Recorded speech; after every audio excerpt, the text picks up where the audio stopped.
Evening, everybody. It's Nick here, and I'm drinking tequila to try and calm my nerves after finish watching His House. This is a show, it's a movie that's brought to us by Remy Wiquez, who developed it, and he directed and wrote it, or at least adapted the original story.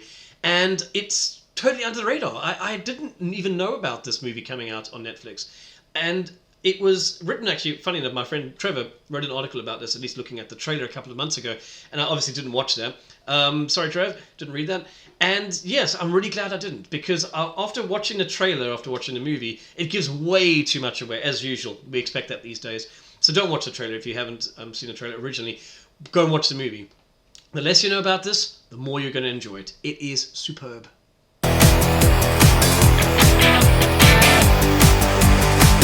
So, the show is absolutely brilliant, and why? Let's have a look at why. Well, we have some absolutely phenomenal actors in this, and funny enough, a very small cast, like 3 people are recurring characters in this. We have Bol, who's played by Sope Dirisu, who is a guy from Sudan, and he's fled over from Sudan via dubious ways, basically sort of smuggled in to England with his wife, Riel, who's played by Wunmi Mosaku.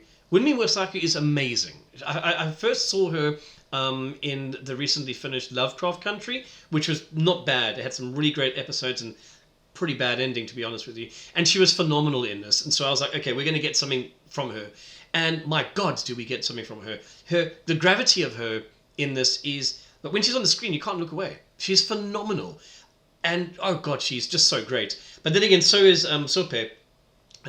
He's absolutely brilliant. He's an English actor who I haven't really seen him before, but the two are phenomenal in this. They basically make the entire movie. We also have the rather charming Matt Smith, who plays a government official who basically gives them a house. So just a quick premise. They have fled from Sudan because of shit happening down there. Horrible things are still happening in Sudan.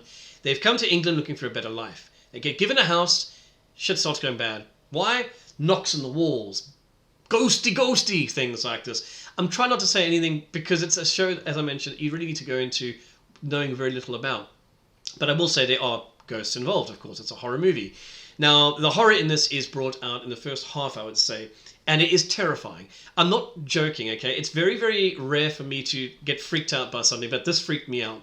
There are, and the visuals work so damn well with the soundtrack and the score. For example, I've never felt more terrified listening to Running. And the running in this scared the shit out of me to the point where I actually screamed out. I'm not joking. I'm not even embarrassed about it. If you can make me go, fuck, watching a movie, you've done a good job.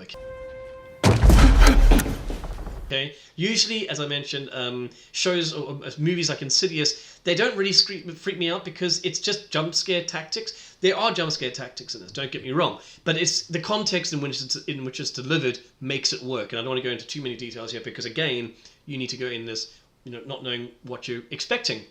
So you do definitely have the horror in this. You've basically got witchcraft, which is as much as I'm going to say, haunting people. And yeah, there's some horrific some horrific scenes in this that work brilliantly and they will freak you out. So that's the first half of the movie. And like I say, you've got 2 characters who are trying to settle into England. One of them, the husband, is literally trying to become almost white, if you want. He's wearing the turtleneck that the white pictures and that he sees in the supermarkets have. And there is definitely some racism in this. Interestingly, from some kids of color who are identified as English, being racist to a woman of color from Africa. And they're like, we're fucking English. Go back to Africa. So I don't see that very often, but it's a very, very interesting situation that they put in here. There is a kid kicking a ball, which is enough to scare the hell out of me anyway. Very much like The Shining. And that's, like I said, the first half. The second half really looks at identity, very much so. In particular, as I mentioned, moving from a place like Sudan to England, what you're willing to give up in order to settle into your new home. Whether it be the husband, Bol using a fork to eat his food and not using his fingers like his wife to eat like they do in Sudan. So there's a lot of play, like I say, with identity in this. And that was why this show kept me so interested, or movie, I keep saying show, why this movie kept me so interested. It wasn't just about ghosts. I also love the fact that one of the characters is not scared by the ghost at all.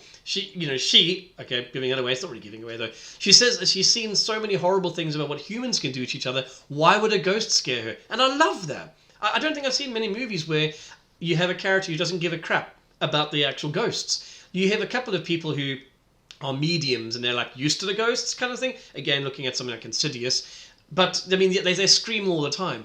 In this, it's a really different situation. That's why it really gripped me. So, yeah, this is a movie that will scare the hell out of you. It'll make you feel compassion towards refugees and the hell that they've gone through. It also weaves in these multiple levels of storytelling about what they have gone through to get to England, what they have done themselves to get to England, and what they're willing to do to stay in England. So there's a lot of themes running in this, and you don't really see that very often in horror movies.